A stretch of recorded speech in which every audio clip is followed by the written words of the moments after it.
Alrighty, welcome everyone. I'm T and I'm here for Joe. Ashita no Joe, episode 16. I needed a breather after the double last week and after kind of pushing myself for a couple of weeks to be consistent and get these videos out all across the board. But I took that breather and I'm ready to return to Joe. It feels to me like there's a world before this fight and a world after this fight. And now we're going to enter the world after this fight. And I'm really curious to see what the ripple effect will be, what the impact will be on everyone else. Our two newly minted rivals have clashed in the ring under the auspices of rules, regulations, and the battle that they have agreed upon. At the end of it, both of them fell. And sitting against the tree, watching as the rest of the inmates beat the ever-loving crap out of each other with far less panache, far less skill and majesty than our incredible rivals. Those two men sat together, and Rikishi turned to Joe and said, "You did well. I lost." And similarly, Tange got up and said, "There's only one way we can count this, and that's as a victory for Joe. There's nothing else that you can call being an amateur idiot off the street, 2 weight classes down, and coming out with a double knockout, counter punch, both of you knocked out at the exact same time, ending to a fight that by all rights should have seen you face down in the dirt, if not dead."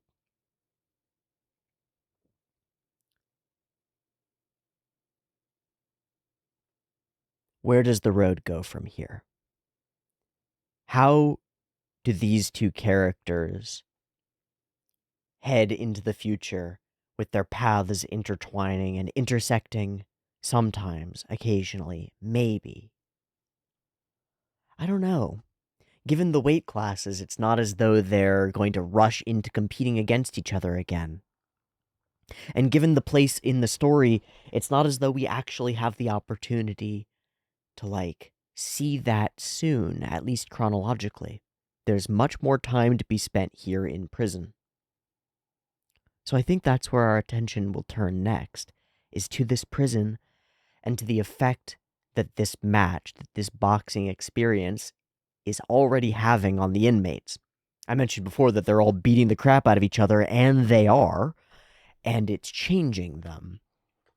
They, to use, what's her face's, use what's her face's own words, they chose this of their own volition. Yes, they're fighting. Yes, it's brutal. Yes, it's hard to look at sometimes, but they chose of their own volition and keep choosing to subject themselves to the rules. To hold on high, not the strongest man, not violence, not the most scheming, the most conniving, the one with the best access to cigarettes and contraband, but instead the rules, the act, the ritual. Not just fighting, but fighting in a ring. And if that's the choice that they're going to make, then they're going to need some things. They're going to need coaching. And we have someone lined up. In fact, it's already been said out loud. She already said it a couple of times. And I have to wonder whether, when those things were written, her voice lines were written, whether they were aware that they were tipping their hand. Because it's not something that I think that she would say. She kind of has this realization that this is a good thing during the fights. But she says at one point, the man who would become their coach, who will become the coach of this island. And I think that that's what we're going to do. I think we're going to whip these ne'er-do-well prisoners into sometimes-do-well members of society who have as some core element of their identity boxing, fighting within the rules. To live is to battle. And to be beaten down by institutions, to be told that your way of battling is not right, doesn't fit the rules, is kind of, that's the root problem for a lot of these prisoners. They don't have a way to exist within the confines of society, and so they break rules and find themselves here.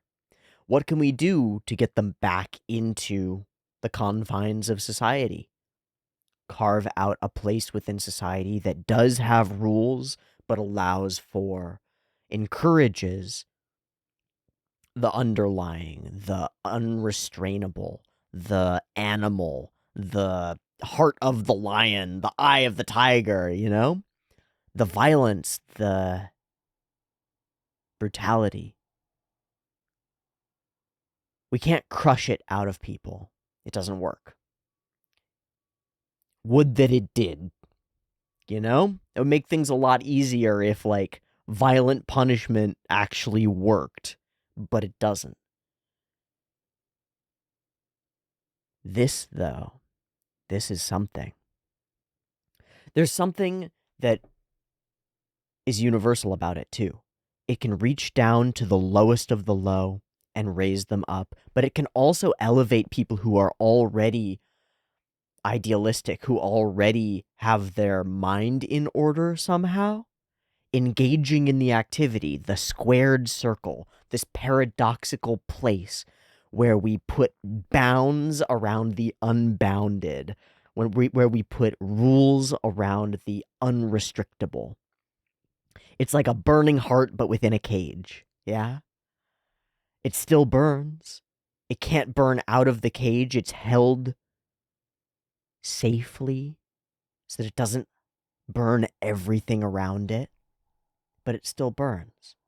A balance is found. A balance of, like, being able to be complete within the ring, and then being able to step out of it changed because of your ability to be complete within it. Life is a battle. It's a fight, but it has rules, and if you break them, you'll be thrown out of life and into a place like this, hell. From hell, you can rebuild a place where you can exist. And it's done in connection and competition with others under the umbrella of rule, of agreed upon, of game. Because that's what it is that we're turning murder into sport. And we, as human beings, as civilizations, have done things like that for many thousands of years. It might be one of our really great innovations, is the ability to turn violent conflict that can't be settled any way but blood into a game that people want to participate in and actually feel satisfied by the outcomes of. Because when there are no restraints, you have to take it all the way until the other person concedes or becomes subservient, bows to you, or is dead. But if you do it within the realm of a game, you just have to win. You don't have to kill each other. You can go your separate ways, and you can agree at the end who won. It's one of the greatest things that we've ever come up with. And here, we've elevated it to be the centerpiece of our story. The centerpiece of Joe's life. A man who doesn't want to be restrained, but also wants to live and has goals and dreams and needs to find a balance. Well, he looks like he's in balance when he's in the ring. There's something really powerful about it. And I think that that power can influence and impact everyone in this story and is going to. I'm really excited to see how that gets conveyed to us. We've built up to this place. This encounter, this interaction, this fight between these two has been in the works for so long that I really mean it when I say there's Joe before this fight and then there's Joe after this fight. I don't I don't know how different it's going to be. Maybe I'm wrong. Maybe it'll feel totally the same. But I think we need to start again with Joe. Where does he want to go after this? And how does he feel after this?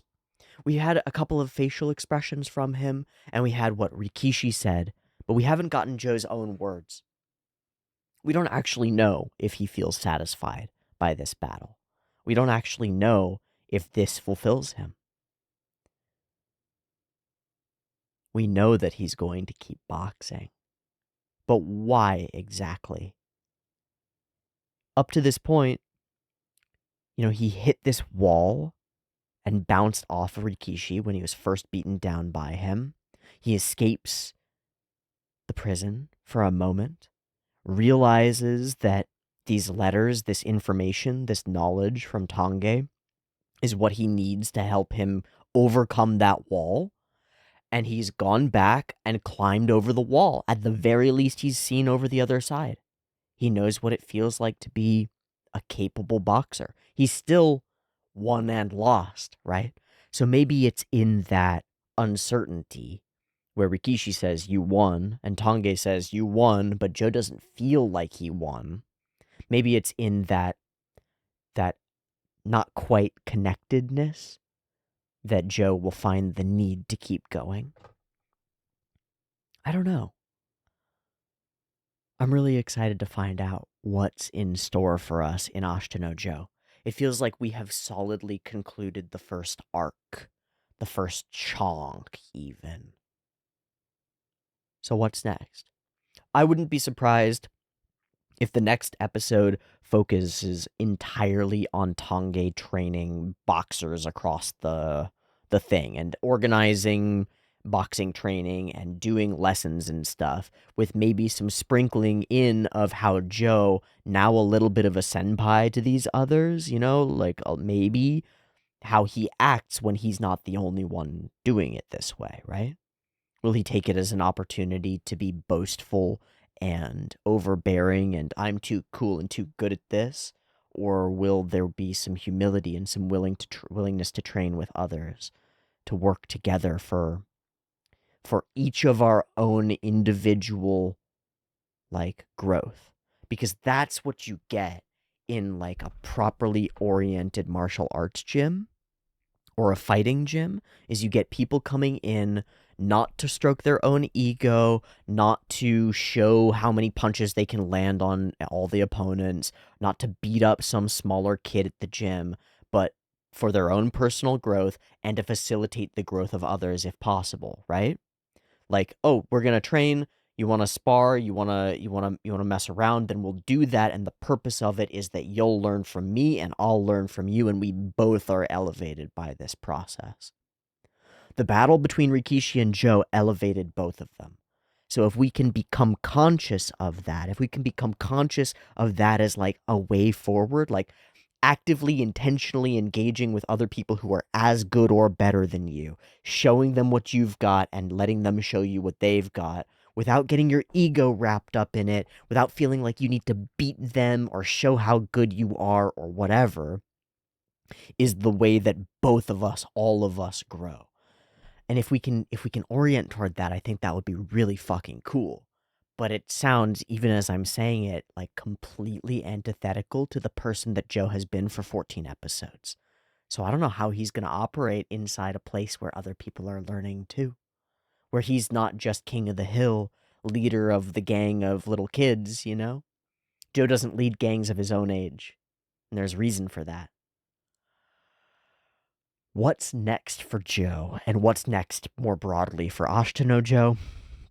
I don't know. We need to start again. We need to start building toward a next pinnacle, a next peak. I'm pretty confident we're going to get there eventually, though. For now, in a moment, I'm going to turn my attention to the show. But for now, I have sort of a fuzzy drawing that I want to take out of fuzzy space and manifest into paper. So give me a second to get set up, and then I'll do that.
Okay, that's pretty close to the vision that I had in my mind.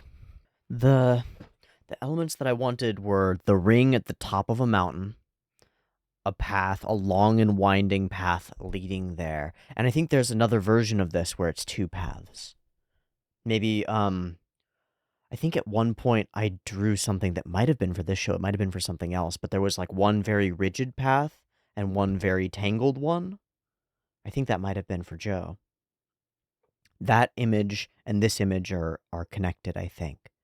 We've gathered in the black sun, and this place has gone from being a place that Rikishi points at and like an accent to that to being an actual location that multiple people can inhabit while they're battling, like while the auspices of the color of the ring are happening, while we're under that umbrella, multiple people at once can all occupy that space that is there. Wherever this is, wherever Rikishi went when he took that pose, we can all be there if we're in the ring.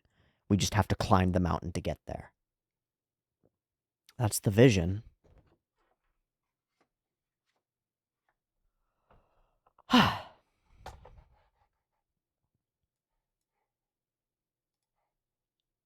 Okay.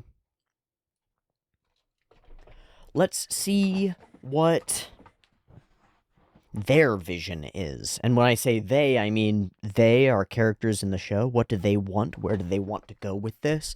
But also the people who made this show. What's their vision? Because that's what we're experiencing. We're on their journey. And those last couple episodes, more than any before, let us know that it's going to be a hell of a journey. Let's go ahead and watch episode 16, see what happens next. I've got the episode up and ready to go. We are sticking with the Yabuki versions because I have no reason to do otherwise. They are beautiful and they're worth watching. Let's go ahead and watch this one. As I said, I've got it up and ready to go. There'll be two versions, picture-in-picture in the description, timer on YouTube, beep timer to count you down. Let's get to it.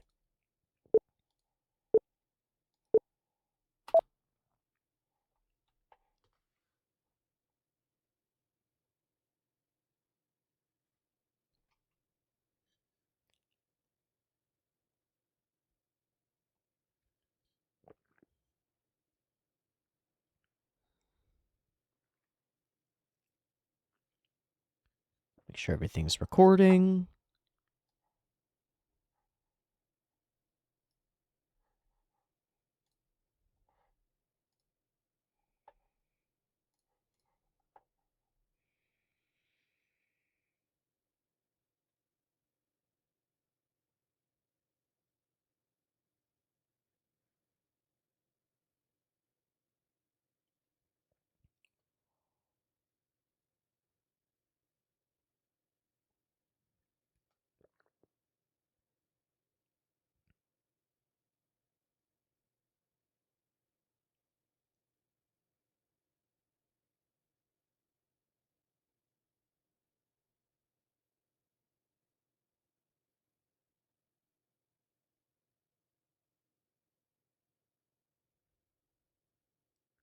Okay.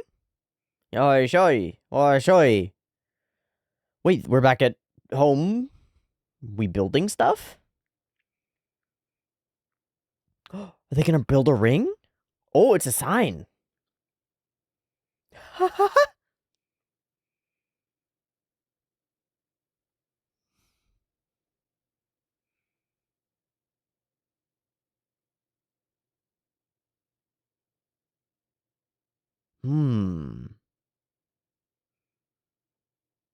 Hope it doesn't fall off and hurt somebody or anything like that.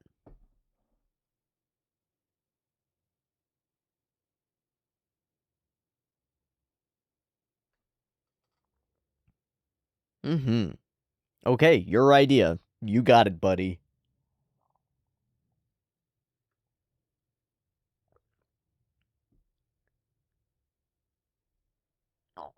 Oh, has he taken off for the long term? I'm thinking he might be on Nogiku Island.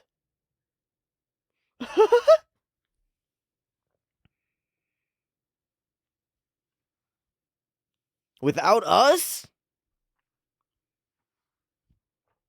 How mean, bro.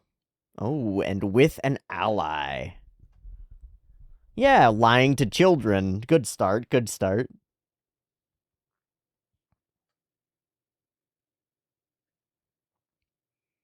Okay, that has just happened. We don't have to talk about it. We don't have to...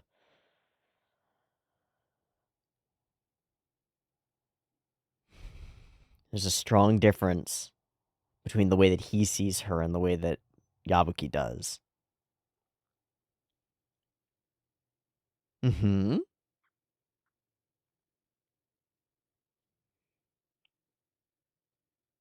Hmm.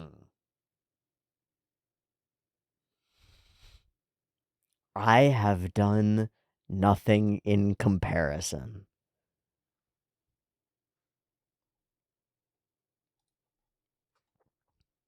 Sure. The setting sun of treachery? Who's gonna betray who? Hey, sweet potatoes. I need to go buy some of those. Specifically purple skin Japanese sweet potatoes. I'm out of them. They're delicious.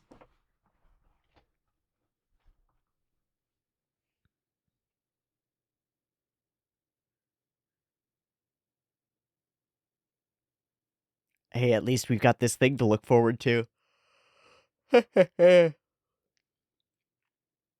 Okay, well, that's as straightforward as it can be. All this is worth living for. Look, the slaves be working. They work so hard when you give them boxing.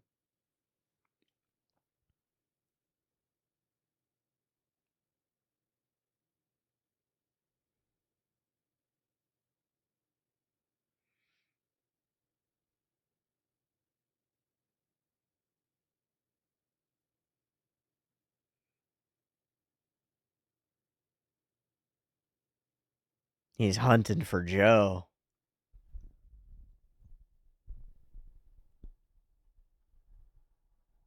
Hey? Don't have time for Yabuki. Hi, Nishi. Okay. Yeah, but he's not. Is he not working? What's going on?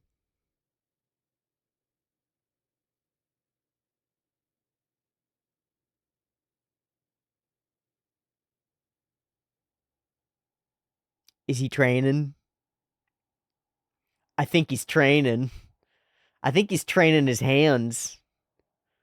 I think it's dumb. Hmm. Hmm. He's looking for ways to get better. Oh. Maybe not.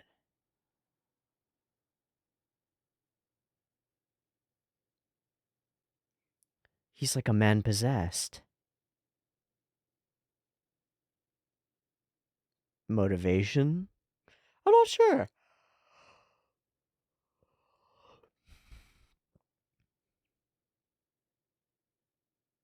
Yeah, this is like hella training. But also, he's trying to break his bones?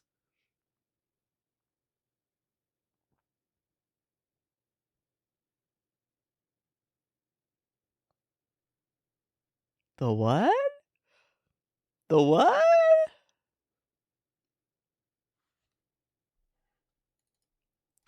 I'm just double checking that this is the right episode. No, I don't think we're gonna see you guys fight at all.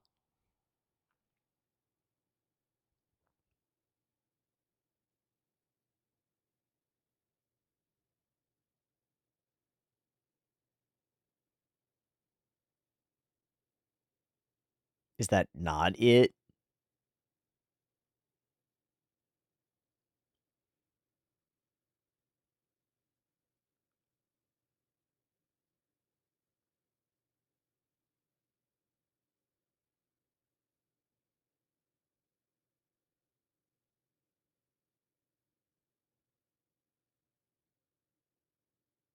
Sure. That's the key. The only key. Okay, so now he has to level up in order to match what Rikishi did. Yeah, cool.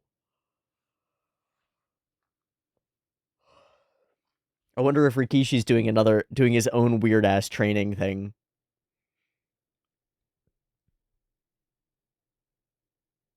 Oh?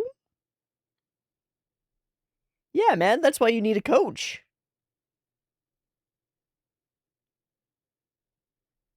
Hmm.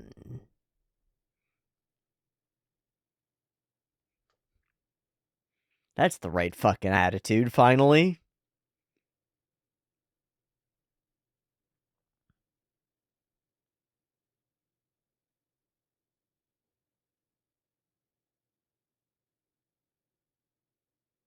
You already did, though. Yeah, where's the rub? We're gonna get interrupted.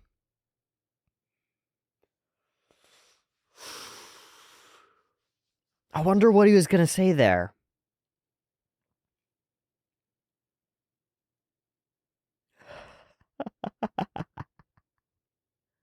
Oh, hi, Aoyama.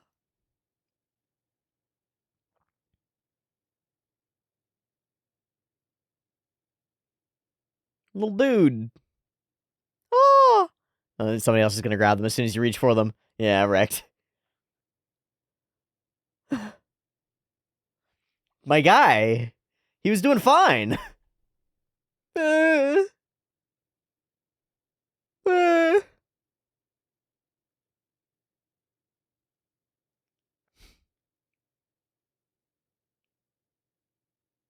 Bite his ankles, dude.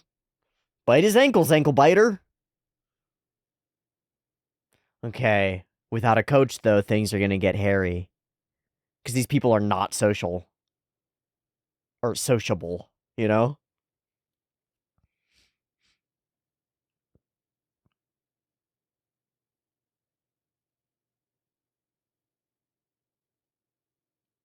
Wild punches. What a mess.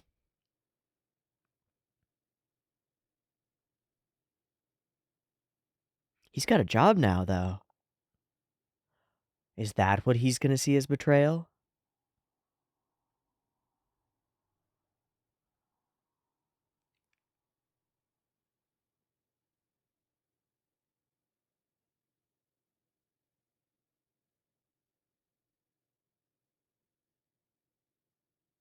You're not gonna teach him for the sake of tomorrow? The other ones? Oh.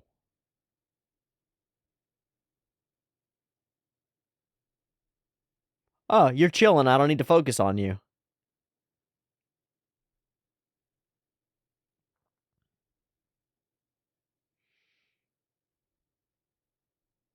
Get to the next level.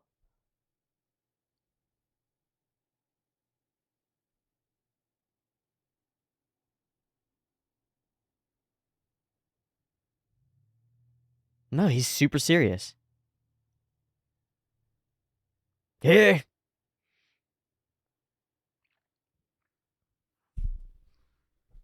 Yeah, don't do the training then. The little look to the side was great. I'll consider it.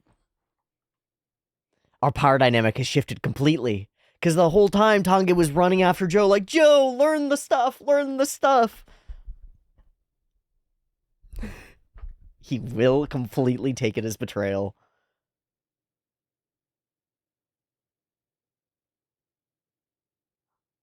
I'll dig one-handed better than anyone's ever dug one-handed.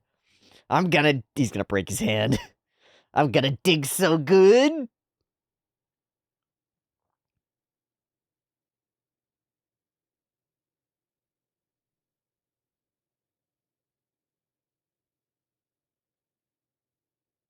Maybe that's for the sake of tomorrow 5. Maybe it has to do with internal motivation or something.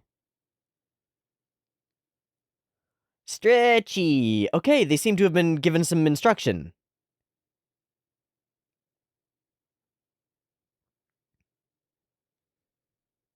Cool. Cool. Keep the gloves as something important that we do. Oh, hell yeah, Aoyama. Hey, this kid's got it, yeah.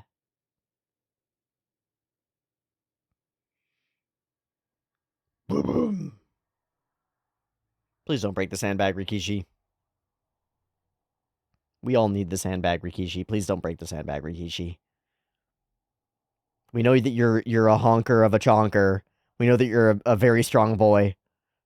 Fuck yeah. God, that looks good.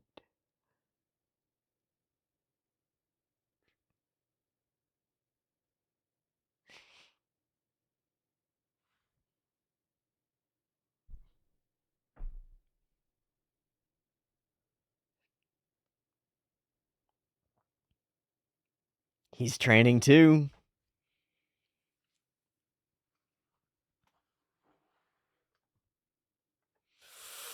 I don't know. I don't know, man.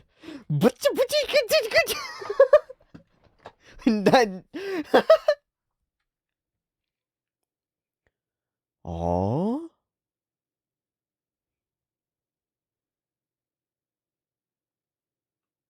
manly competition between men.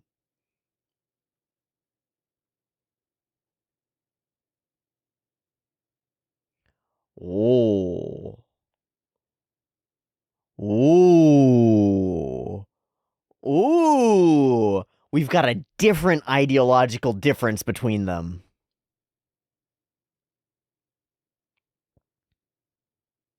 Perfection is refinement.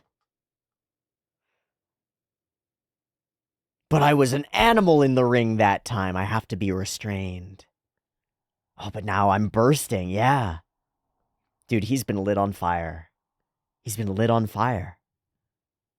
And it's uncomfortable. Yeah, of course. Yeah, he's going to keep growing too.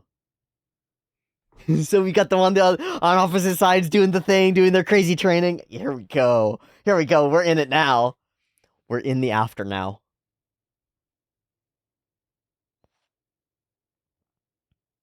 So internally, he's like, I have to teach you number 5. But externally, he's like, I'm not teaching you anything until you've done this. It's a lot like the punch that he couldn't tell him what it was.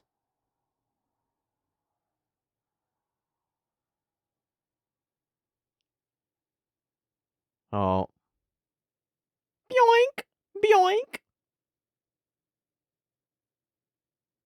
Yeah, nobody would let him at the bag, so he's made it up himself.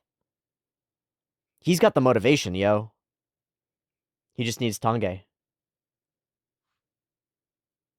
Yeah, you got time to laugh at him?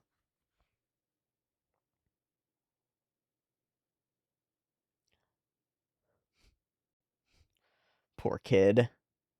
But Tange sees it, like, he's like, you've got it.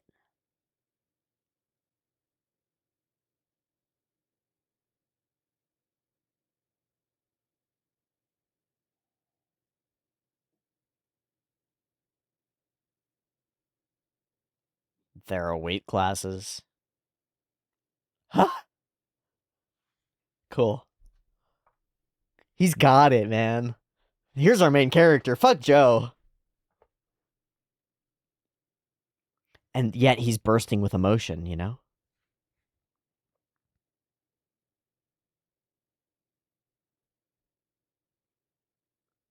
This is my main character. Fucking yeah! Huh?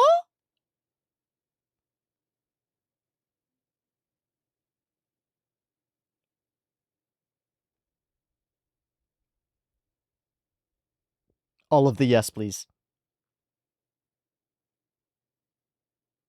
It's cool. It's interesting, though. It's not like Joe.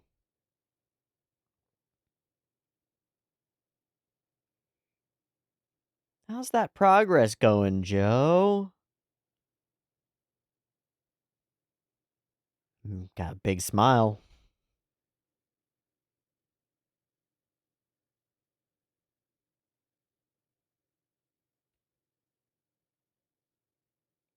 Getting to the end of your rope, though, man. Oh, shit. Yeah. Fuck. You have limitations.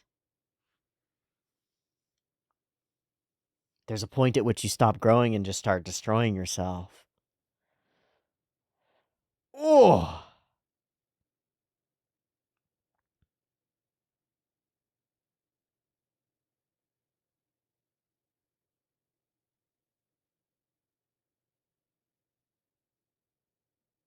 Hey. Yeah, bro, you made it.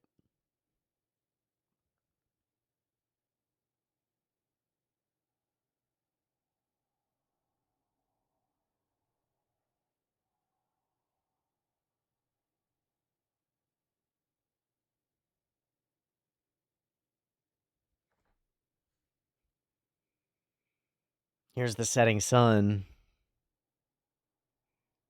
He ignored me.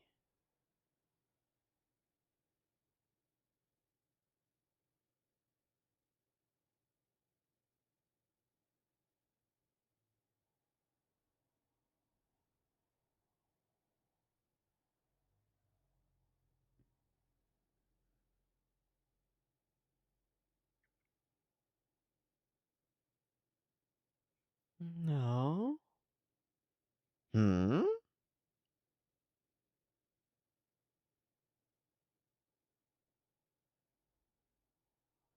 Just sort of ignored that.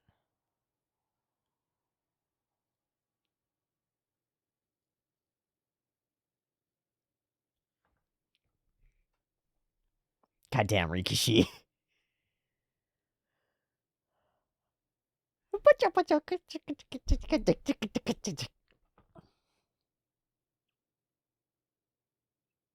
What's up?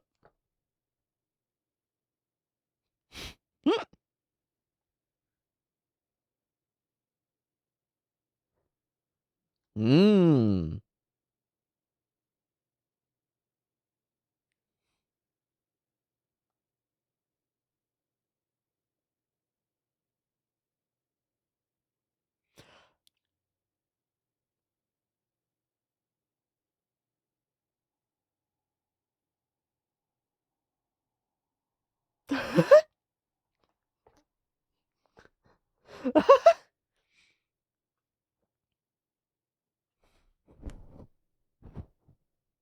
Oh, those are. Oi. Yeah, okay. Yeah, okay. Oh. You'd coach him, but not me? I wonder where Joe's going in his mind.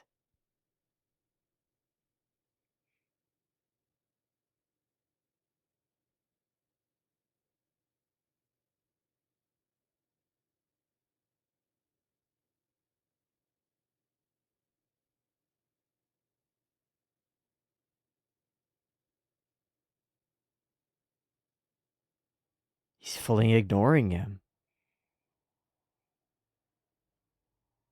Is this 5?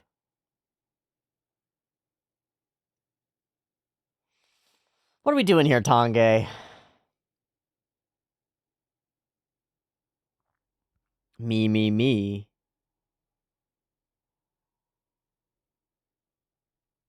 Oh, he's full pretending you don't existing.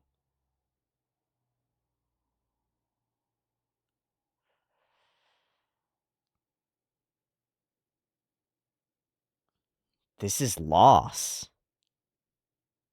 Oh, shit. Don't attack Oyama.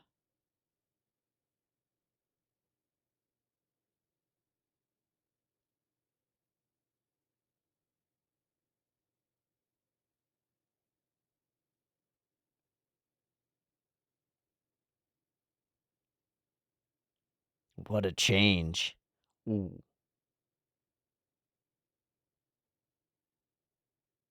Can we get a straight answer at least?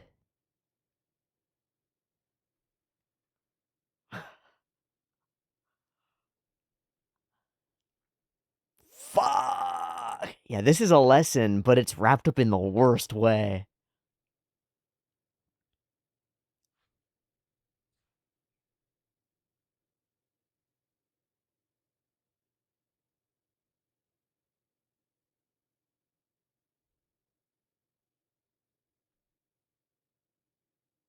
What is this secret training? How do I get this secret training? Dude, he's fucking with you.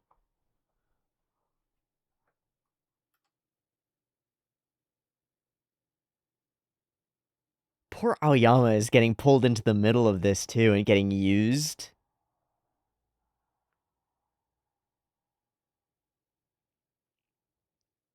Yeah, poor Aoyama is getting used by Tange here. The color swap and reverb is a little bit too much. It's so good. It's so great. Is that end? Are we ending on this frame?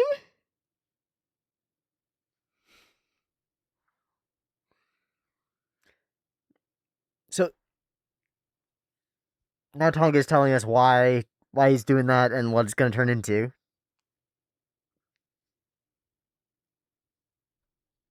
Ashita Dojira!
Okay, this is kind of a tough episode of Joe. There's a lot of unspoken stuff that by the end becomes very apparent that it's very intentionally unspoken and probably going to be revealed and figured out in the next episode. In the aftermath of this big battle, there's a lot to resettle and put in place. And so a portion of the episode, like the first portion of the episode, is really dedicated to doing that, really dedicated to putting things in their places and sort of setting the scene for whatever we're going to jump into next.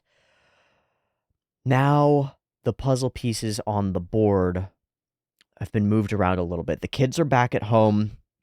Tange is on the island teaching, and it takes us some time to get there. Um,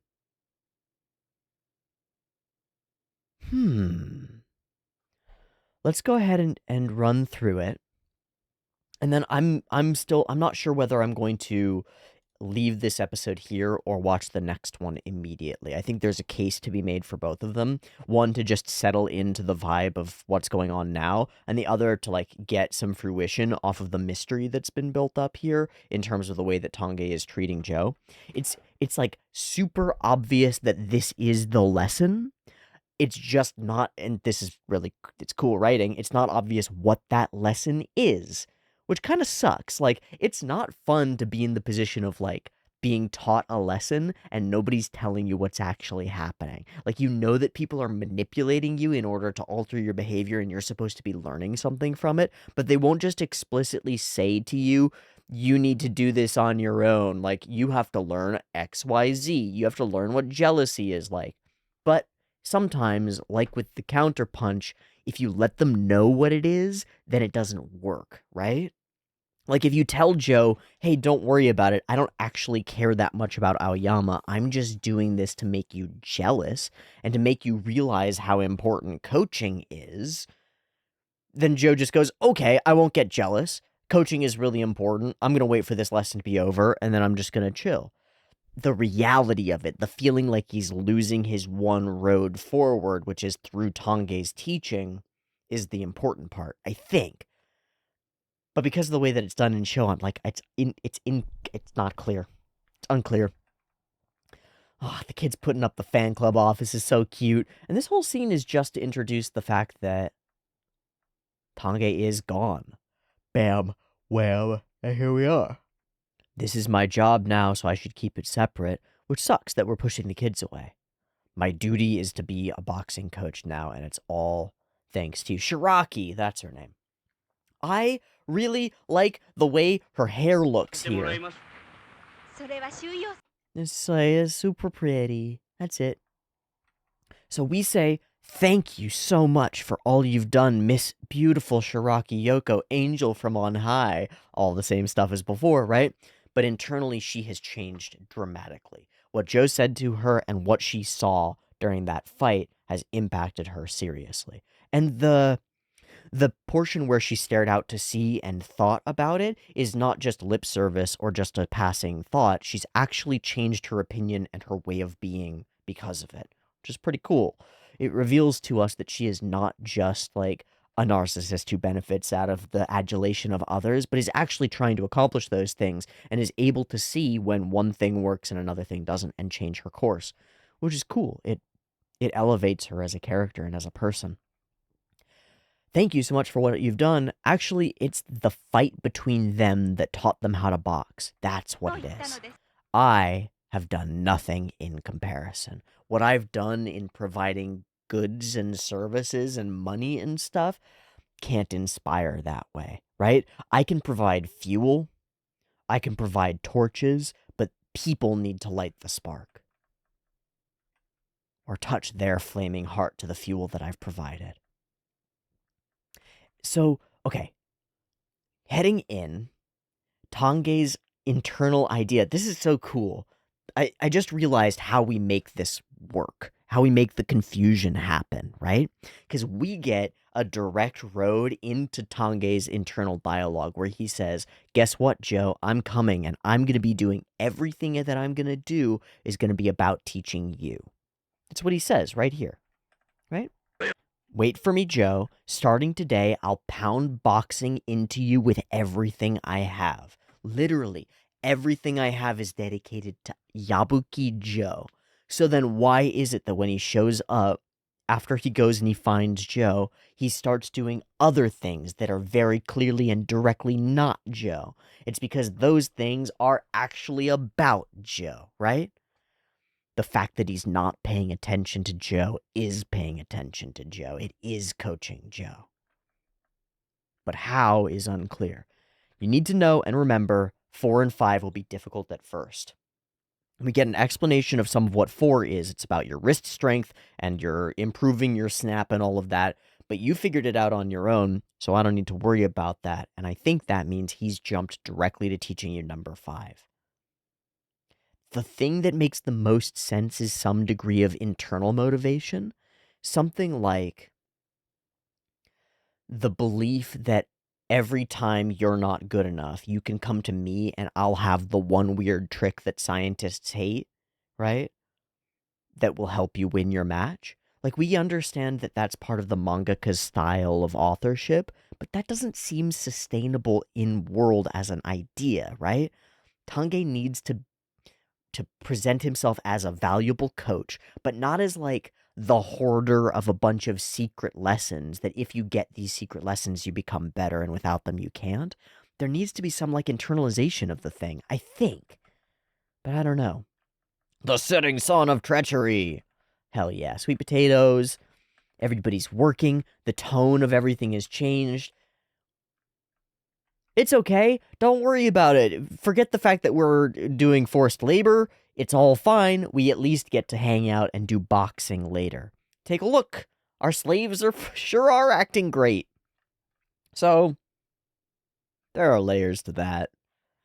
On the, like, completely not looking deeply into it, these people who had no motivation have something that they care about, and that lightens everything else. It makes everything else worthwhile or possible. I think that can be really true in the depths of despair, in the darkest places. If you have something that you can dedicate yourself to, some craft that you want to hone, some competition that you want to make your thing, it can get you through everything else. Especially if it's like internally focused and like you're growing as a part of it, can absolutely work. When we actually like look into it, it's like, give them bread and circuses, and then the torture doesn't matter that much. They'll be fine, and that's not so great. Also, thanks for bringing a, hey, where did he go? There he is. He's finding Joe, and he finds Joe. Nobody has time for Joe. This is an interesting moment. But there he is, off on his own, digging one-handed.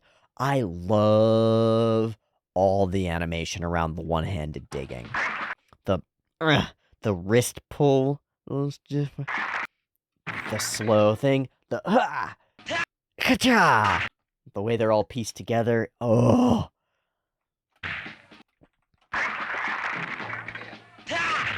It's really reminiscent of Tange's digging as well. It's awesome. I don't know what he's doing. Even the look in his eyes has changed. Little sweat. Big smile. Maybe it's getting interesting. He's starting to hone his skills. Even bigger swing. Oh. I'm full of energy, but the boxing tournament's only 10 days away. Please train me.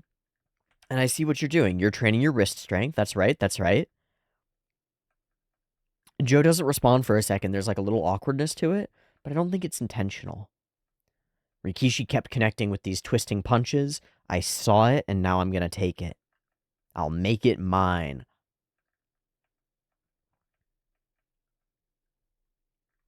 He already learned what I was about to teach him. And then he goes, but I don't think I can do it with this alone. This isn't it. This isn't enough. I need something else, another key. I think this is the problem. I think this idea that there's a key that opens the door and the magic technique does the thing. It's very anime, but it's not very real. I don't think it's consistent. I've been waiting. I was starting to get frustrated, and Tange's face has fallen. He's realized what he needs to do. Now, teach me. And it sucks so much because for so long I've been waiting for Joe to have this attitude, this like, oh, the path forward is through learning from you. How awesome. And now when he actually does express that, we're interrupted. And it's not just this interruption. That interruption just prevents what he's going to say, which is like, well, keep digging, dude. I love seeing all the boxers being all the inmates, I should say, being interested in it. And we get this setup for Aoyama's weakness and desire. Because he really does have the desire more than anybody else here. I hope that we build him into a fighter and aren't just using him to inspire Joe. It's a mess. There's a lot to do. Joe, I'm everybody's coach. I just can't devote all my time to you. You keep doing this, and I'll consider training you after you reach the wall. I see. Don't trust your coach then. I will not help you until you reach the fence, but I'll consider it once you get there. Really cold. Yeah.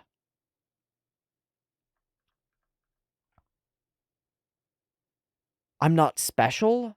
People don't bend over backwards to help me in particular? I wonder exactly what the lesson is.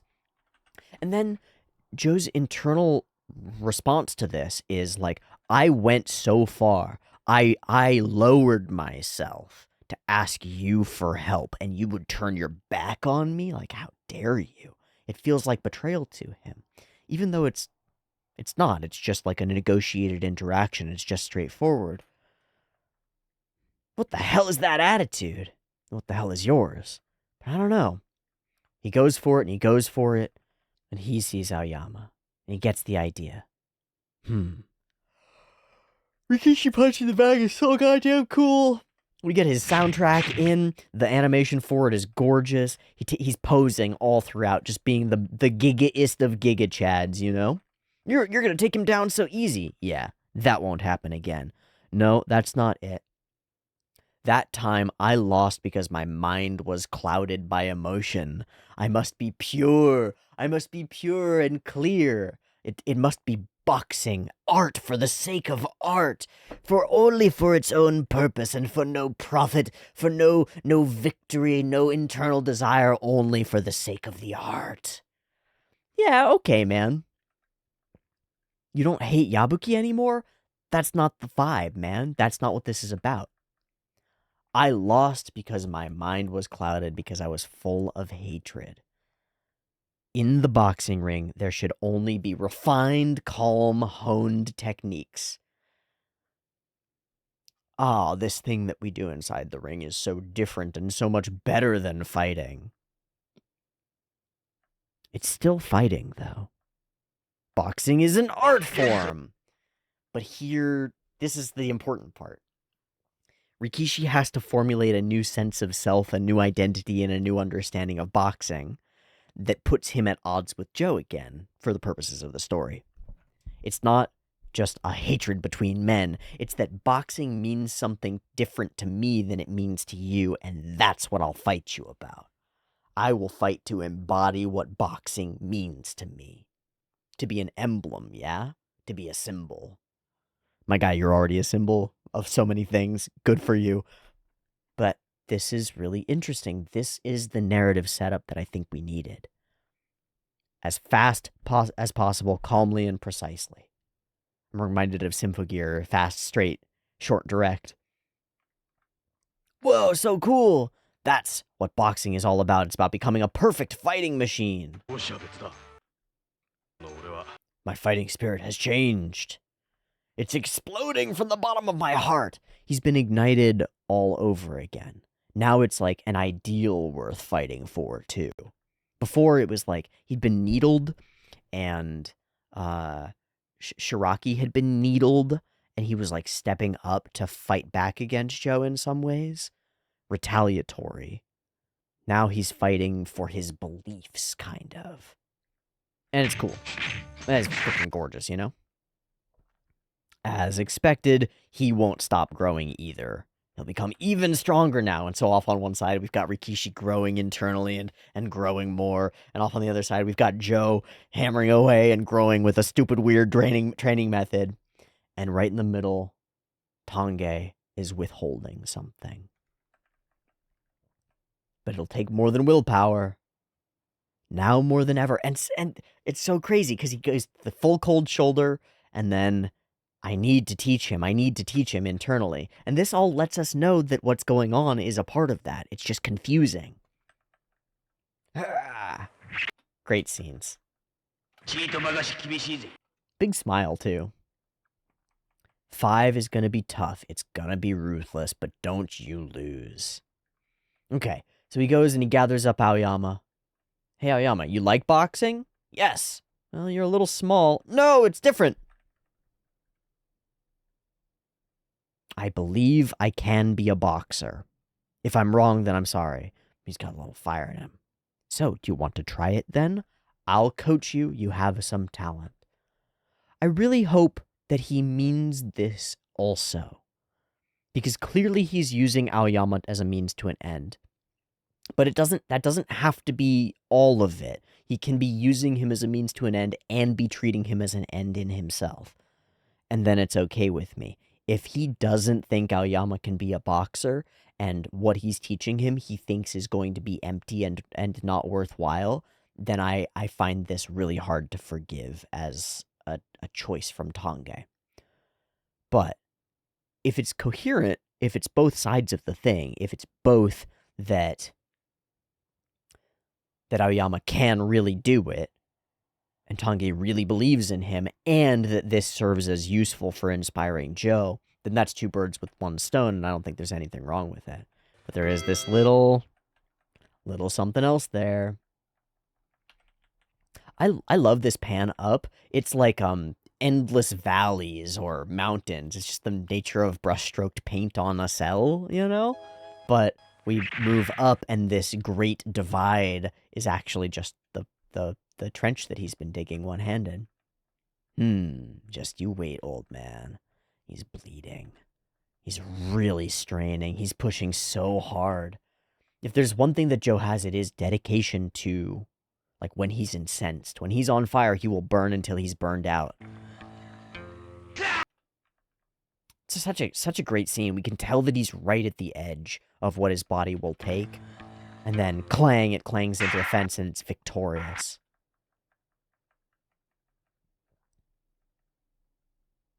You really did it.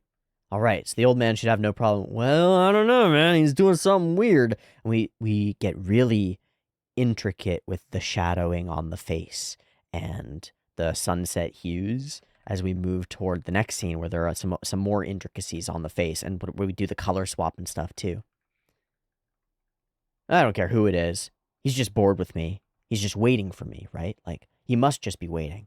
I don't know, man. We run past Rikishi, and Skeleton goes, hey, do you know? Do you understand? He's an art. He's an art. You suck. Bye. Have fun. And then over here, training. Just the basics, just barely. But it feels like betrayal. Hey, I'm here. Your student has arrived. Everything you've been waiting for. You don't have to waste your time with this anymore. Like, the thing you were waiting for is done. So, like, time to take the laundry out of the dryer, right? Like, here we go. Let's do it. You've been waiting for me to get off work, and I'm off work. I'm ready to train, bro. And Tange's like, okay. Hi, Aoyama. You're my focus right now. Without consciously addressing him, or without, it's just hurtful. Shocking, even.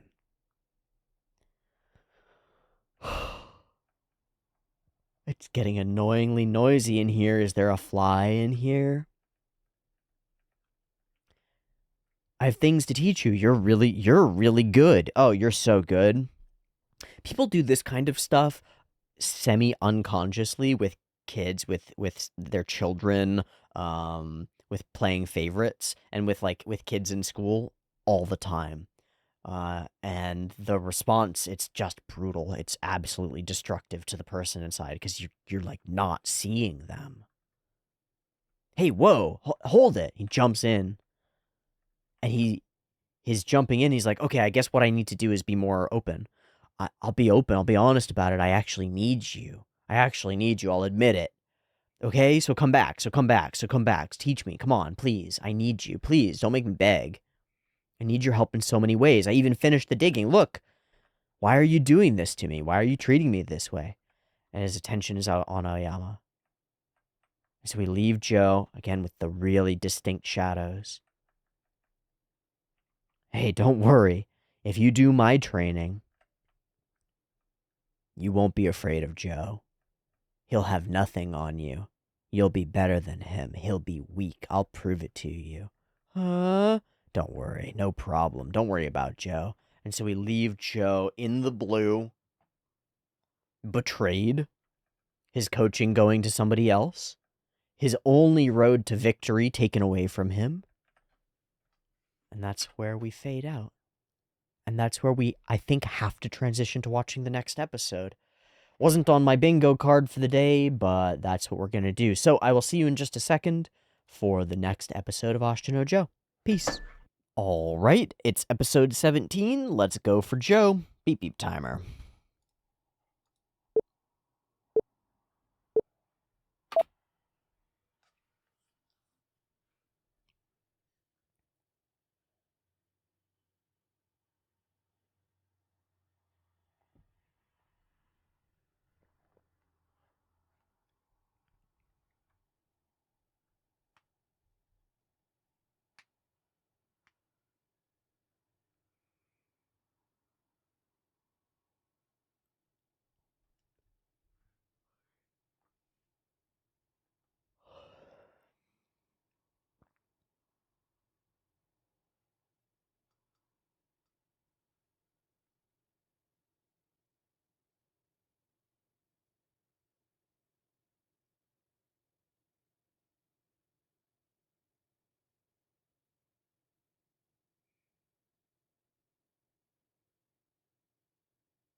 Rain.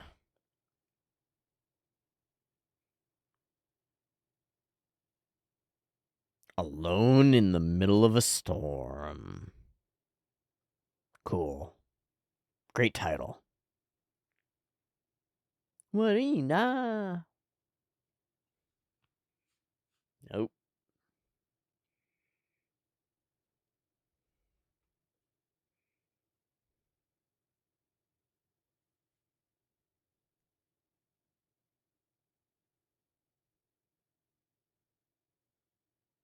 I'm thinking over here.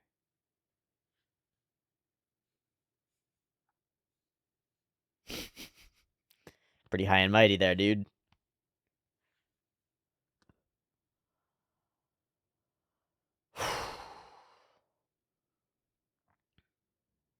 Should have been victory.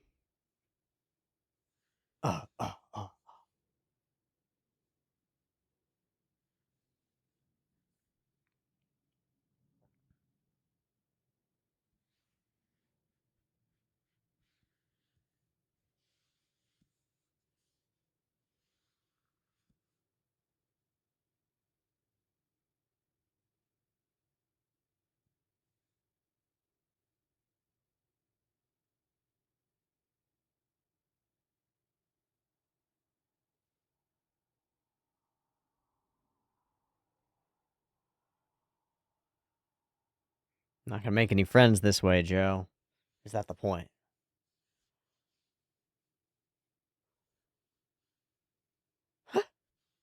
Okay.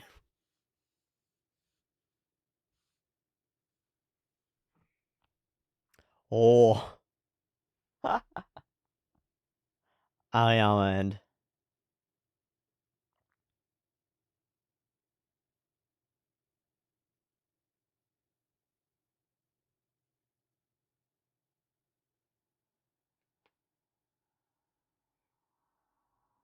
You're gonna get hurt, man. You're gonna get hurt for this. Oh, you're a representative. How about I practice on you, buddy?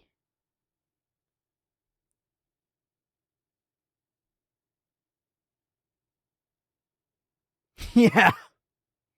Yeah.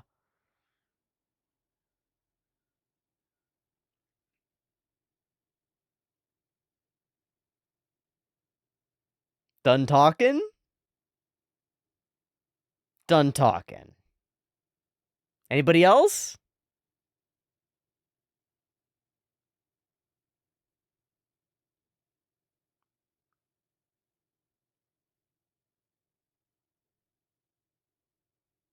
They're training.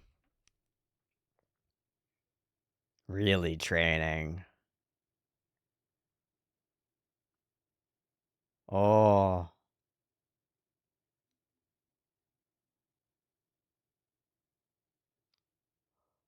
Sad puppy at window.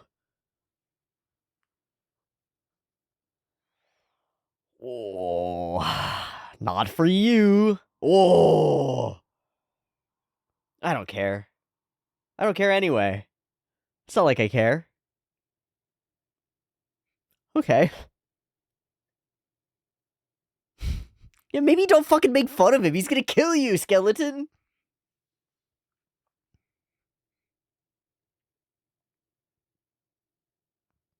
Why?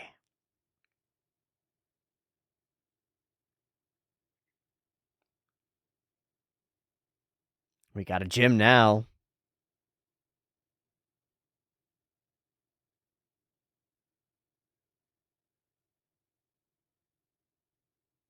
It's a real gym. You've never been a part of that.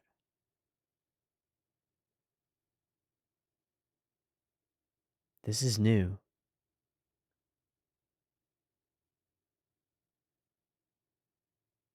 Yeah, he's improved it immensely.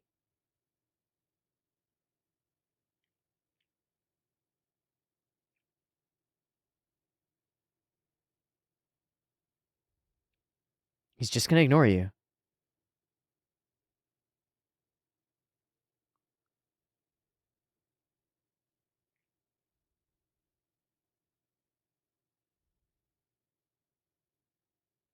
He's not here to coach you, man. Yeah, what did I do wrong? Fuck, man.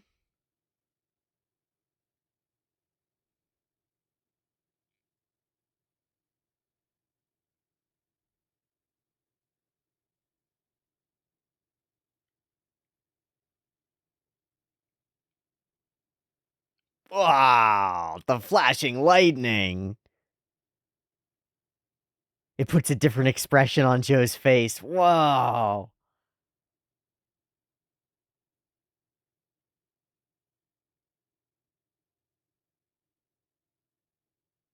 Is this what I have to do?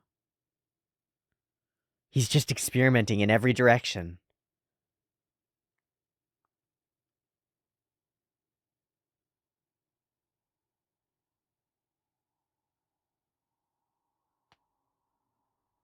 He's gonna ignore him again, right?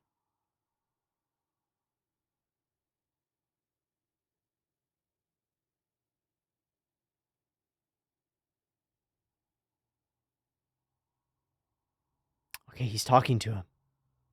Huh? But you chose to do that.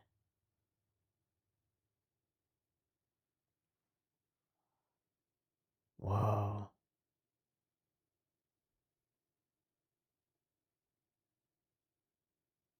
What?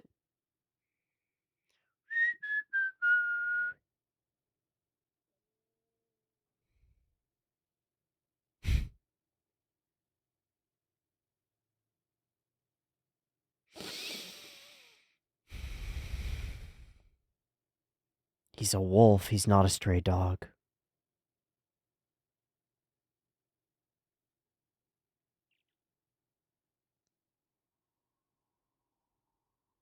Nishi. No, you didn't do something to piss him off. That's not it.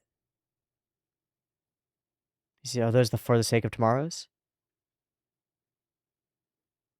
Oh, getting them wet.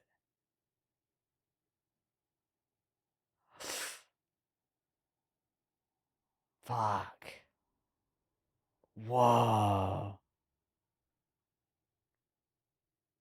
Yeah, all the times you turn the cold shoulder to him.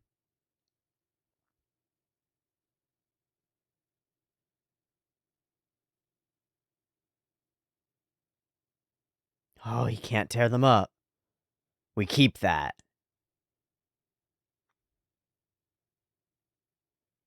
Try to outrun it, huh?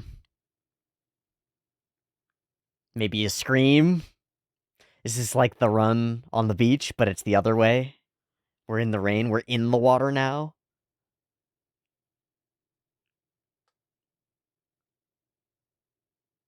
Awesome.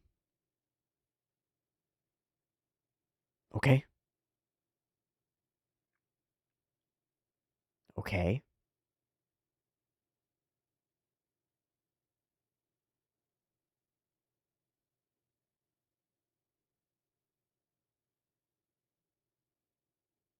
Yeah.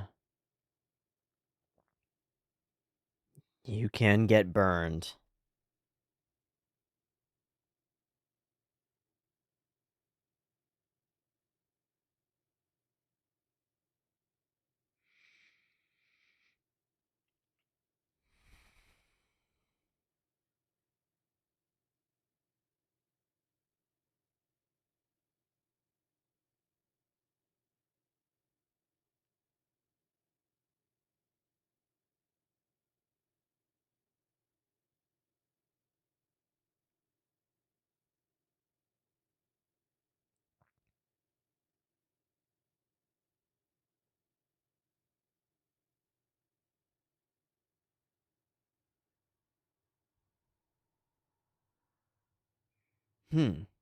Not the guy in the beginning who we beat up.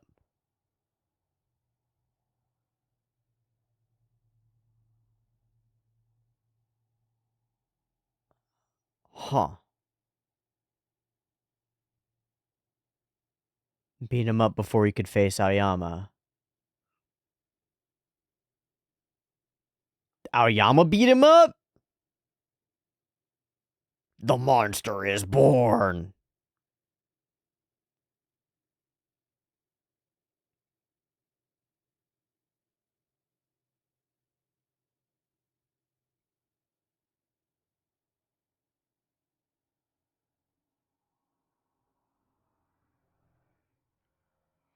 We fought. I saw red and he died.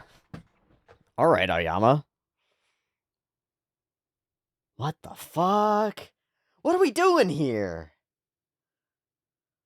Yeah, all that training has paid off. Kids got it. For sure.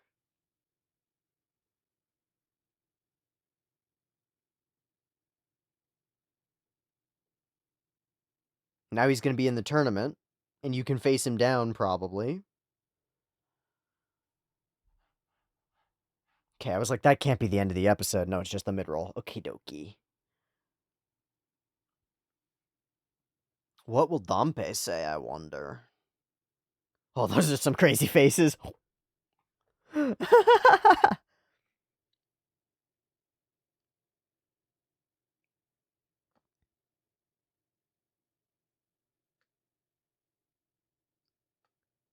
let's have it out. But Aoyama's not responsible for what's going on with Tange. Hi.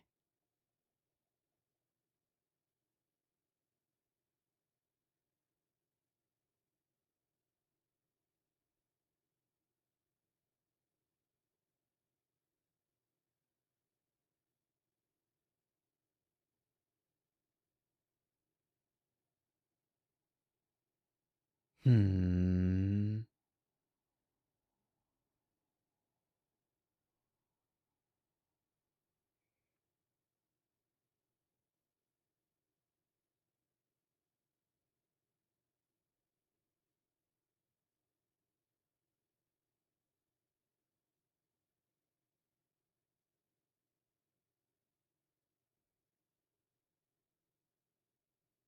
What secret technique did he use?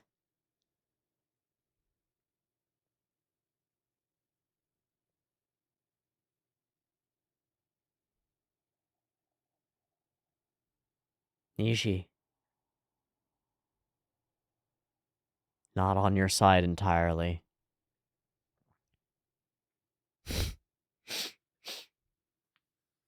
Teeaboo no videotape it.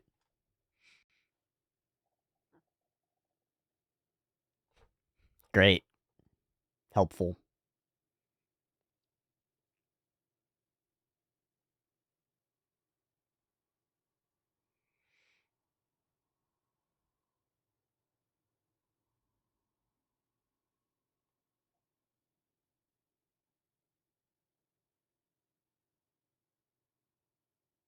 Okay, everybody's making fun of him.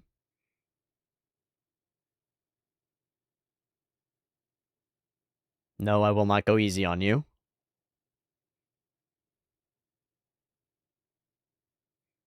He's got his guard up. Yes, don't mind me. Turn on. Yep. He's got it. He's just a little faster. Oh, that's gorgeous.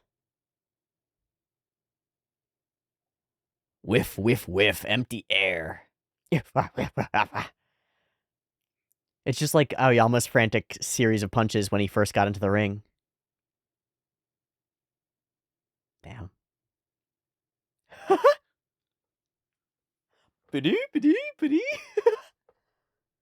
Uh-huh.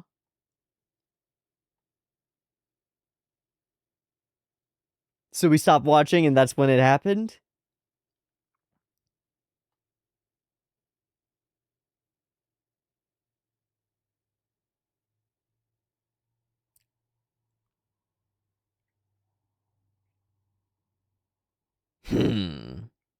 What a cool background. That's so fucking cool. What do you think, Joe?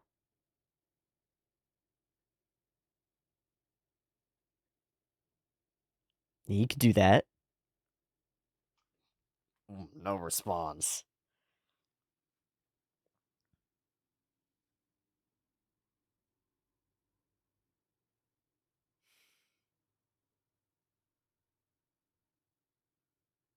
Why not? He was there.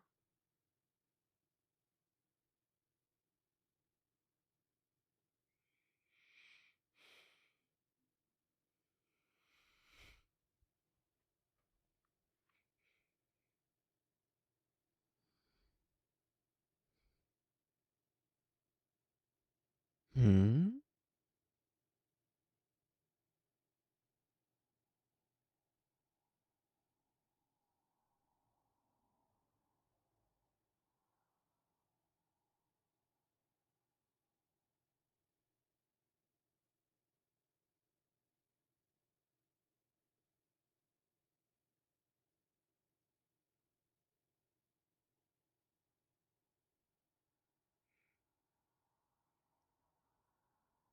Now you're underestimating him too.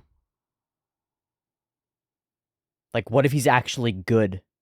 Not just passable.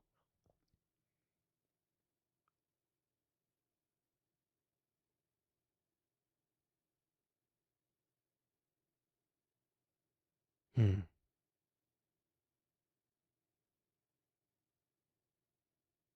Did he overwhelm himself? Like burn himself out? Whoa. Oh,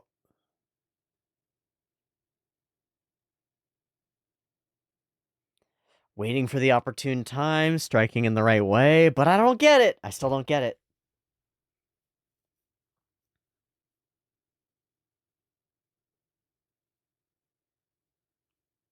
He had every opportunity.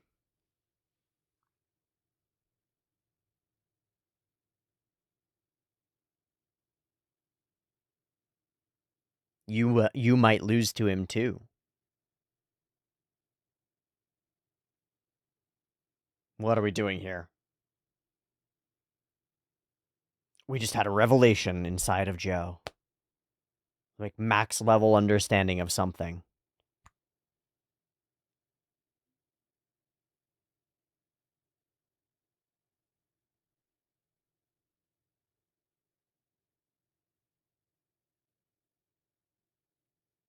If you treat him with respect and actually talk to him like he's a worthy competitor, you could make a friend here.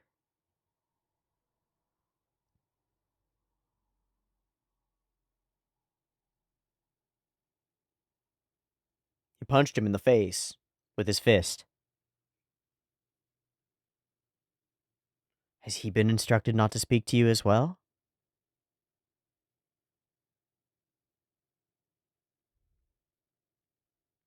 I'm trying to learn what he taught you. Oh, shit.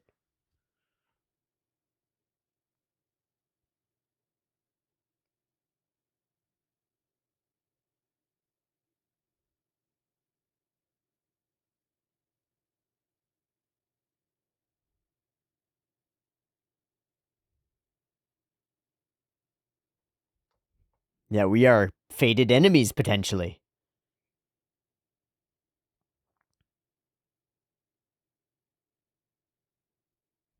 Yeah? Keeps pulling away. Yes. Yes.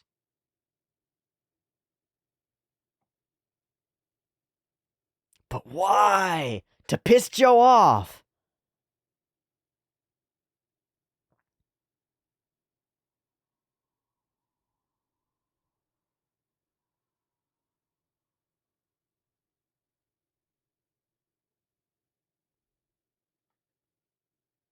Oh, does it have to do with what Rikishi said about hatred in the ring?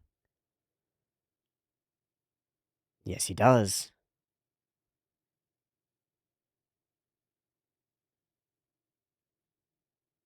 No, no, under the rules, within the ring, inside the ropes. Is that Rikishi? He's just here. Oh, you've lost by trying to fight outside the rules.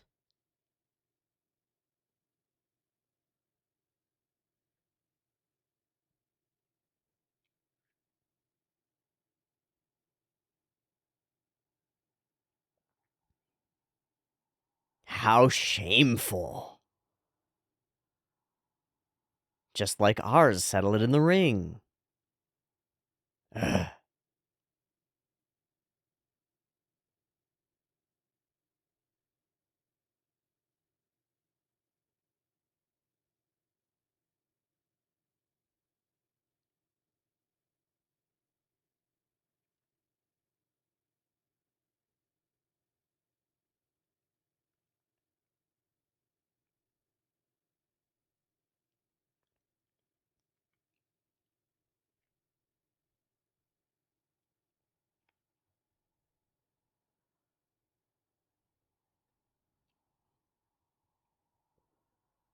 You're being overtaken.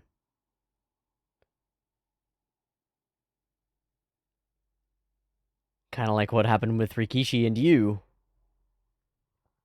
Whoa. Oh man, that is the first of these.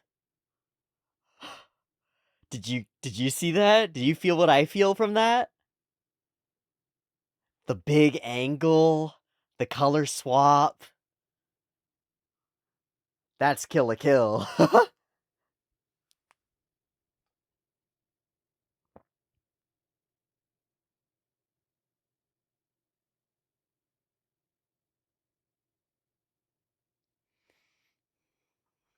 I still don't get it.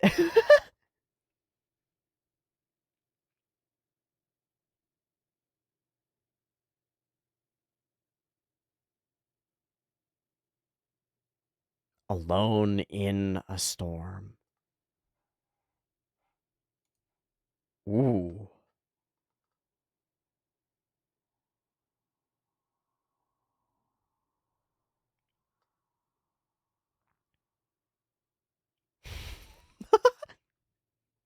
That's so much fun.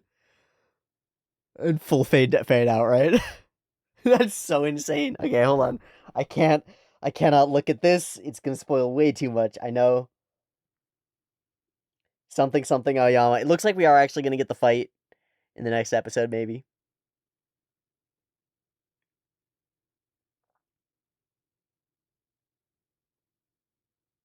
Ashita!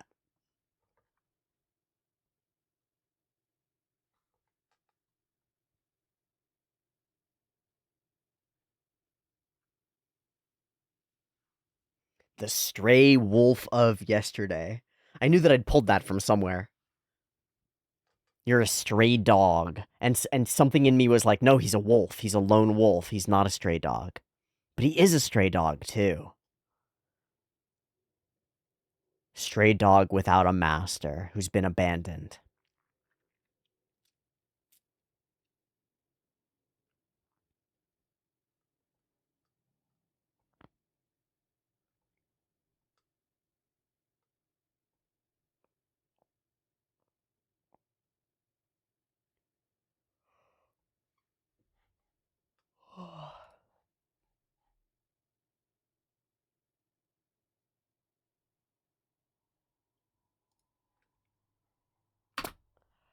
Okay, a little bit of a better understanding, but honestly, I still come out of this episode with like big question marks floating around my head. Like I feel like a dumb cartoon character who should get the thing but doesn't get the thing, which I think is what Joe feels like through this. He's like, people are acting like they understand what's going on all around me, and I don't understand what's going on. And we get all these faces of Joe where he's just like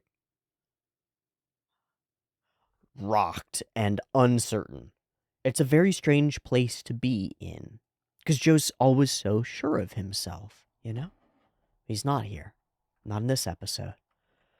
He's back to being, antagonistic toward the rest of his cell and putting himself off, set off from them, poking them, antagonizing them, acting like he's better than they are.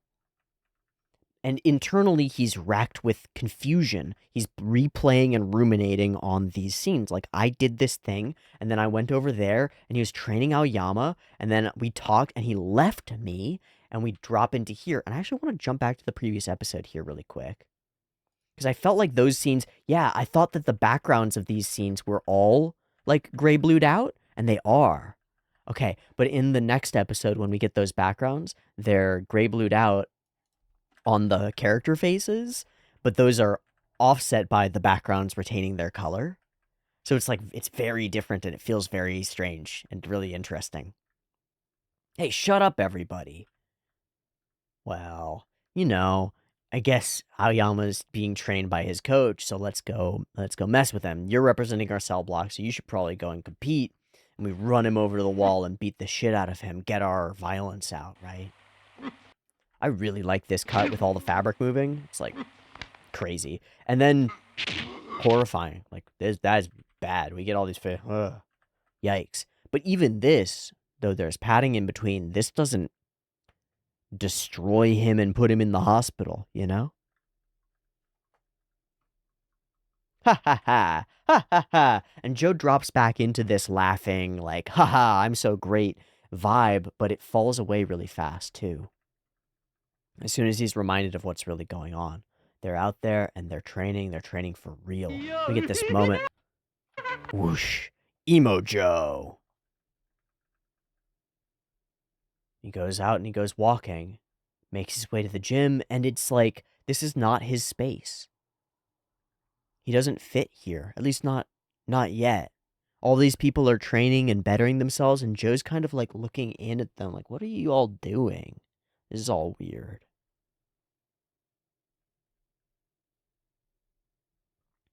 So he approaches, and he gets ignored again. And then he approaches, and he's more direct. Stop it. Why are you just training him? Flashes of lightning accent our distance. And then each flash allows us to reshape his mouth. As he becomes more and more emotional about this. And eventually drops to his knees and begs, I'm swallowing my pride and I'm begging you, please.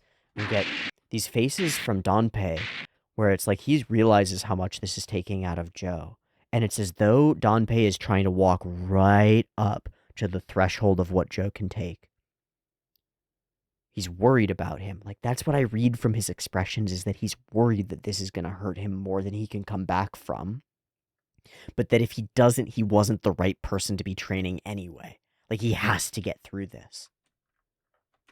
I'll do anything you ask me to do. Please carry on with my training. I don't want to lose to him. And it's at that Donpei's eye falls. Aren't you getting ahead of yourself, Joe? My hands are full coaching Aoyama. Please stop bothering us. And we leave Joe in this beautiful angle, in this pose, and he drops down, and everybody's just laughing. A stray dog abandoned by its master becomes miserably pathetic. Hey, why did they give him the cold shoulder? Yabuki probably did something to piss him off. And he starts thinking that, but it's not true. He's like, what did I do? He wants to tear up the past, everything that they've had together, all the memories, for the sake of tomorrow that got him this far. He wants to tear it all up, but then he's stopped. He's stopped by the shimmering memory of their connection and of what Donpei kept saying really explicitly, I'll never leave you. You'll always be mine. And yet he's leaving him, and there's conflict there. But Joe can't let it go. He keeps it with him, and he just has to run. He just has to move. I've felt like this a couple of times in my life where I just have to, like, I can't do anything. I just want to be, like, running. I don't like running. I like all sorts of cardio that aren't running. I don't like running. Running hurts me. It doesn't feel good. I get out of breath really fast. But there are times in my life when I've just wanted to run and just wanted to be moving and pushing my body to the limit and in pain. And that's what this feels like from Joe. He's just running into the rain and against the rain. And it's such a contrast to the sort of joyous running, leaping, skipping down the beach that we had. Okay, I won't ask him to coach me, even if he begs. Something is going on, a burning flame raging between them. Yes, indeed. So, the storm passes, and Aoyama beats Numata to a pulp. How? How becomes Joe's question. How? It wasn't a fight. It wasn't a fight. We fought, and then he was laying on a pool of blood. And Joe has this vision of them training, and then uncertainty.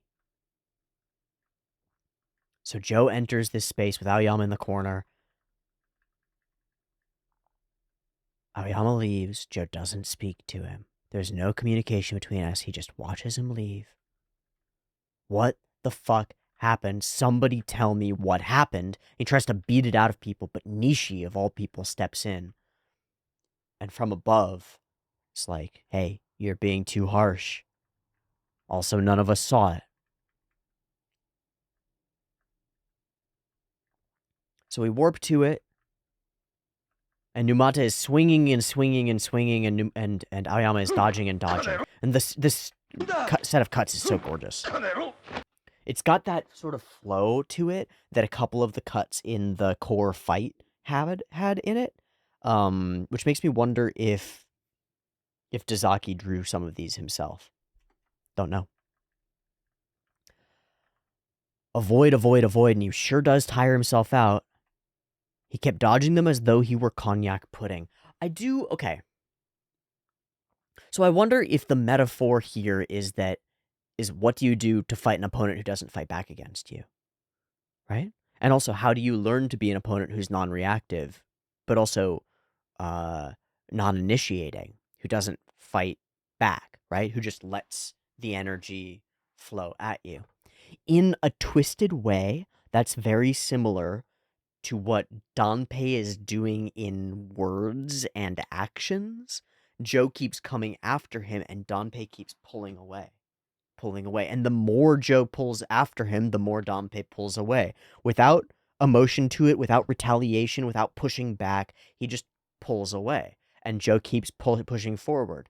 And I wonder if that's the point. If the point is that you just pull back, you just dodge, and your opponent will unbalance themselves. Or if the point is that we're teaching the kind of head and body movement that made Muhammad Ali so famous, and a couple of other boxers. I don't know what the fuck we're doing here, actually. I think it's in that broad metaphorical category, but I don't think I've nailed it. But I think there's an element of that to it. Something to do with pulling back, not matching that energy every time, but having control of yourself, and then choosing when to strike. I don't know. We get this zoom in, and then this frame, which is so freaking cool. And I think really indicative of what's to come. There are going to be a lot of frames like this. So freaking cool. And then it warps down into Joe's mind. So why don't you go and ask Joe? Oh, ask Aoyama. Ridiculous. Why not? You've begun to see the truth, so why are you looking away? What have I begun to see? He defeated Numata. He actually defeated him. It's not some fluke. It's for real. He's learned something important. And Joe goes through, he's like, Numata must have just underestimated him. I won't make the same mistake. But even in saying that, he's underestimating Aoyama. He's like, Aoyama's just fine. Numata only lost because he underestimated him. I'm better than he is, so all I have to do is show up and not fail. But Joe's ignoring him when he's an actual threat to Joe's capacity as a boxer. He's actually able to win. I wonder if that's the lesson. Ha ha ha. Yeah, you heard it. He was really fighting him. He was attacking relentlessly at the end. And then he ended up covered in blood. He didn't fight him with his hands and feet tied. Aoyama actually beat him. And Joe is in shock. But it's unclear to me exactly what happens right here. But right here, the most important thing in the episode happens. And unfortunately, because it's being conveyed sort of under the surface, I can't put my finger on what it is. Maybe that's fortunate. Maybe that's really cool, and we'll get to recharacterize it later, and it'll make a lot of sense. But this moment reads like Joe has a revelation, and it's unclear to me what that revelation is, and I think that creates a distance between me and the character that I don't know if it's intentional. But this is really cool. We jump all these closer and closer in on Joe until he's offset to the side. We spin around the sun, and then it locks into place. Ting! Like, now you see clearly. And now we enter here.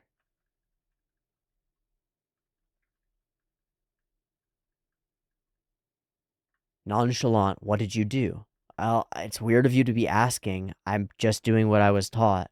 Hey, whoa, we're competitors. I'm not going to teach you. I'm not going to show you, which is very smart and very straightforward from Aoyama. But at the same time, it puts him in great danger, and he knows it. He's like, oh shit, I could get beaten up by this guy. You're just upset that he's only teaching me. But that's not my fault. He's doing what he's doing. I'm just passive in this. He's like, all right, you're just passive? Fine. We'll fight it right here. But Aoyama wants to show it in the ring. Are you saying you want to be my opponent in the ring? So condescending still. Well, yes. How about we fight right here, and Rikishi's here to put an end to that. You've already lost. You stray dog. You shamelessly unleash your fangs. You should be ashamed. You're trying to take boxing away from him. To take away what he holds dearest. I wasn't sure what he meant by that when we went through it. You're trying to take boxing away from him, the thing that he holds dearest. You're trying to say that it's only for you. Just let it be settled in the ring. Chastised and chastised again and again. It's nothing I need to worry about, but it's gonna be a tough fight for you. Hey, I'm special. For me to be taken down by Aoyama, like, that wouldn't happen. And Rikishi's like, yeah, you think that that's the way of things, that you're on this level and nobody else is gonna reach it, or like somehow that makes you special. But you gotta keep an eye on it. Aoyama's changing. I love this face, and then into this face. They're crazy looking. His presence is increasing. And then, boom!